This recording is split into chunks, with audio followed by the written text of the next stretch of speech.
ಚಾಮರಾಜನಗರದಲ್ಲಿ ಬಹಿಷ್ಕಾರ ಪದ್ಧತಿ ಇನ್ನೂ ಕೂಡ ಜೀವಂತ ಆಗಿದೆ. ಸಾಮಾಜಿಕ ಬಹಿಷ್ಕಾರಕ್ಕೆ ಕುಟುಂಬ ಬೇಸತ್ತಿದೆ.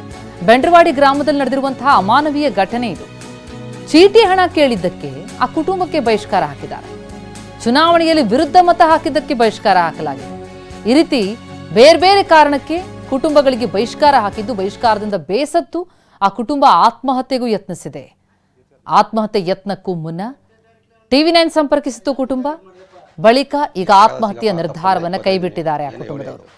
ಲಾರಿ ಚಾಲಕನಾಗಿ ಕೆಲಸ ಮಾಡ್ತಿದ್ದಾರೆ ರವಿ ಅನ್ನೋರು. ಕೇವಲ 5,000 ರೂಪಾಯಿ ಚೀಟಿಗೆ ಬಹಿಷ್ಕಾರದ ಶಿಕ್ಷೆ. 5,000 ಚೀಟಿ ಹಣವನ್ನ ಕೊಡುವಂತೆ ಈ ರವಿ ಕೇಳಿದ್ದಾರೆ. ಬೇರೆಯವರಿಗೆ ಚೀಟಿ ನೀಡಿದ್ದಾರೆ ಊರಿನ ಮುಖಂಡ. ಹಣ ನೀಡಿದ್ದನ್ನ ಪ್ರಶ್ನಿಸಿ ಜಗಳ ಆಡ್ತಾರೆ ರವಿ.